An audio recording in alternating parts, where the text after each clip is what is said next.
Welcome, everyone. Welcome. Thank you for watching this video. You are definitely going to breeze through your strategic case study exam. Trust me. Once you are following step by step what we are sharing in these sessions, you are definitely going to pass. You are definitely going to pass. So, last session, we talked about the strategic models. We did not finish. And so this session is intended, to basically go into a lot more details. There are so many models, and we'll be delving into them as the sessions go by. So this is very, very important. Very, very crucial. The strategic models, you need to know them to be able to apply them to the case you're analyzing. So today we'll be talking about the BCG matrix. BCG basically stands for the Boston Consulting Group. The Boston Consulting Group is one of the biggest consulting firms in the world. It's one of the biggest consulting firms in the world. So that's the Boston Consulting Group. And they developed what we call the BCG matrix. So this is basically a 2x2 matrix, which is looking at market growth versus market share. It looks at market growth versus market share. And we use this product market portfolio or analysis for strategic planning. We use this matrix for strategic planning. So there are two things you are looking at here. You are looking at relative market share versus market growth. You are looking at market share versus market growth. Very, very key. Very, very key. So the BCG matrix looks at 4 pointers. Number one is the question mark, which is also called a problem child. Number two is the star. Number three is the cash cow. Number four is the dog. These pointers would be explained in much detail in the next slide. So let's move on to the next slide, and let's talk about the BCG matrix. The BCG matrix. So when we say question mark, what does it mean? A question mark. Think about it in terms of market share, as well as if we go back to the previous slide, I talk about market share and market growth. Think about it in that context. So question mark, this is a product with a low market share, a low market share in a high growth market. A product with a low market share in a high growth market. It means that the market is, pacing very, very fast, but this product has a low market share. So there's a question mark somewhere. So what will be the strategic decision in this case? In this case, you need to invest more heavily in order to increase market share. You need to either invest heavily in order to increase market share, or you just have to withdraw from the market.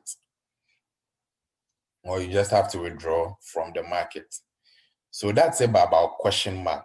A question mark, always remember, is that it's a product with a relatively low market share in a high growth market. Then you also have the star. A star is a high market share product in a high growth market. So this is basically a market leader. And your strategic focus here should be, you should know that first of all, a star requires a significant amount of cash. You need to push products of such nature with a high amount of cash in order to continue to stay as a market leader. And stars should gradually also become self-financed as you push in more cash to support product that are stars. It eventually has to become self-financing. So a star is a high market share product in a high growth market. They also have a cash cow. A cash cow. So what's a cash cow? A cash cow is simply a product in a market, a product in a market where the market's growth is lower, where the market's growth is lower. So that's a cash cow, a product in a market where the growth in the market is low. This is a product that has a high potential, but the growth in the market is very, very low. It has a high market share, but a low market growth. A high market share, low market growth. So what is the strategic decision here? What is the strategic decision here? Because this is a cash cow, you need to get the cash that it provides in order to invest in the question mark and the stars. We talked about question mark earlier. We talked about star earlier. This is a cash cow. A cash cow means that it has a high market share. A high market share, a very, very high market share. And so it yields the organization a lot of cash. So you need to channel some of these cash into supporting the star and the question mark. You also have the dog. A dog is simply a product that is in a low growth market. A low growth market. And it's also unlikely that the product will gain a large market share. So it's a dog. It's a dog. Low growth market. And it's also unlikely that it will gain a large market share. So this is a product that is losing money. And it's using a lot of cash, even more than it earns or actually brings in. Then the strategic decision that you can take here is that you need to immediately withdraw.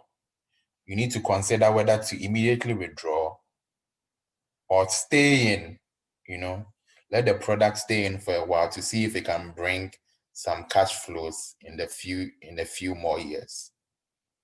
It's also possible that even though this is a product in a low growth market and it's unlikely that it will gain a large market share, it's possible that it might be providing some positive cash flow, but that is not too certain. It's not too certain. So the strategic decision could be immediately withdraw or see if you can, enjoy some of those cash flows for a few more years. So you have the question mark, you have the star, you have the cash cow, and you have the dog. So what are the weaknesses in the BCG model? The first weakness is that the BCG model looks at market share and market growth, but there are other factors, that affect a product, like the strength of competition, the cost base, the brand, the brand strength of the product. These are all things that affect the product that the BCG model does not necessarily deep dive into. And other weaknesses are that it might not be useful for analyzing the entire market. Another key thing that you need to know is that it's difficult to determine what is meant by high rates and low rates. Like, what exactly is that? What do you define as a high market rate, market growth rate, or a high market share? It's very, very relative. It's very, very relative. So these are some of the weaknesses when it comes to the BCG model. I hope it's clear on that level. Then let's move on to the famous SWOT analysis. We talked about it in earlier sessions. We touched on it a little bit, but let's talk about the SWOT analysis. In the SWOT analysis, we talk about strengths, weaknesses, opportunities, and threats. So what are the strengths? The strengths, you are looking at your resources and your internal capabilities.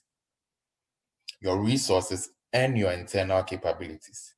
Then your weaknesses, you are looking at your limitations and your lack of resources, your internal lack of resources.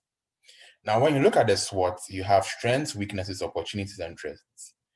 The strengths and the weaknesses exist in the internal environment. Opportunities and threats exist in the external environment. Very, very important distinction here. Even before I move on. So your strengths are your resources, your internal resources and capabilities. And your weaknesses are your internal limitations. Then what are your opportunities? Your opportunities are factors that exist in the external environment that are advantageous to you as a company. So these are factors that exist in the external environment that are advantageous. Then you also have threats. The threats are adverse risk in the external environment. So like I said, opportunities and threats, they exist within the external environment. Strengths and weaknesses, they exist within the internal environment. SWOT is one model that you need to know. As you analyze the case study, especially when they are giving you the preamble to the case, you definitely need to do a SWOT analysis, understand the strengths, weaknesses, opportunities, and threats that affect an organization. Very, very key. Very, very key. Then let's talk a little bit about internal analysis. When we talk about internal analysis, one of the things we need to talk about is the strategic capabilities of the organization, which is basically the ability of an organization to use its core competencies to create competitive advantage. Every organization has its core competence, And this core competence is what they use to drive competitive advantage over their competitors. So that's your strategic capability. That's what you can do best. That's what you can do best. So there's a resource-based view when it comes to internal analysis. And by the resource-based view, we are looking at things like, resources, core competencies, strategic capabilities. That's a resource-based view of internal analysis. You are assessing your skills, your competencies, your delivery mechanisms, your capabilities that help you to overall drive competitive advantage. That's very, very important to understand. Very, very important to understand. So when we talk about strategic capabilities, something you do well as an organization that helps you to drive competitive advantage. Now let's talk about the marketing mix and the 4 Ps. The marketing mix and the 4 Ps.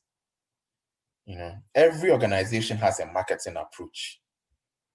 Every organization, and this is how they sell their goods and services to customers. And the customer has different needs, from price needs to quality to convenience. You're a customer, so you can understand. Customers have several needs, from price to quality to availability, several needs. And your marketing mix must be focused on satisfying these needs. So let's look at the 4 Ps of the marketing mix, which is product, price, place, and promotion. Product, price, place, and promotion. So when we talk about a product, what is it? A product is supposed to deliver value. It is an offering. And it usually has certain features, certain characteristics that helps it to, deliver certain value to the customer who is purchasing it, So it has certain design features, it has certain product quality features that makes it, appealing to the customer. So when you are designing your marketing strategy, your marketing approach, you should have a plan for product. That's what it means, essentially. You should have a plan for product. And the product is actually, based on its characteristics, the design, the features, the capabilities, what exactly it's going to do. So for example, you have a phone, right? You don't buy a phone just for a phone. You buy a phone because of what it can offer. It can help you to make calls. It can help you to browse. It can help you to do all kinds of things. Then you also have price. And at the pricing level, you look at pricing strategies, and which we'll be talking about a lot more. There are different pricing strategies, which we'll be talking about a lot more. Do you want to sell very cheap, or you want to have a differentiated pricing approach? It all depends on you. You need to understand your markets, you need to understand your customers in order to develop effective pricing strategies. Very, very important. So you need to look at what will be my pricing strategy. Okay, I'm going to sell this phone. It's a new kind of phone. It's going to compete with the iPhone. It's going to compete with Samsung. So what exactly do I need to do? Do I need to price below, the market price in order to win customers? Or, maybe this phone is going to, offer a lot more value. So I need to price higher. You need to understand your market. You need to understand the industry to be able to effectively price your product. Then you also have place. Place refers to the channels of distribution or the location. And by location, I mean the way in which the customer obtains the product. So the customer can obtain the product by going to a physical location. The customer can also obtain the product by going to an online location. These two are possible. So in e-commerce, people go online to buy stuff. It's doing business online. So place is about your channels of distribution. How are you pushing your products to the world or to customers? You should have a strategy for that. That's also an approach and something you should be thinking about when it comes to, your marketing approach. So where are my customers and how best can I reach them? If your customers spend a lot of time online, then that's where you need to reach them. That would be your place, the place of your business. Then you also have promotion. Promotion, which is basically how you advertise your products. How you advertise your products. It's very, very important to understand this. How do you advertise your products? How do you advertise your products? Where do you want to advertise? Is it on TV? Do you want to use billboards? Do you want to use Google ads? Do you want to use Facebook? Do you want to use social media? How exactly do you want to promote your products? Is it based on word of mouth? Is that how you want to market your products? So these are the 4 P's of the marketing mix. Your products, your price, your place, and the promotion. You always need to have a strategy around it. You always need to have a strategy around it. So always keep this in mind when you're analyzing the case study and how to, approach your market. If you want to design a marketing plan, a marketing strategy, you should be thinking of the 4 P's of the marketing mix. So that will basically be it for today. This was a continuation of the strategic models, and please keep on watching these videos. Please keep on learning and putting in the efforts. If you have any questions, you can just contact me and I'll be willing to answer all those questions for you. So I wish you the best in your studies, and you can hit the YouTube subscribe button and the notification bell so that when I post a video, you will be the first to get it. So thank you very much and have a great day.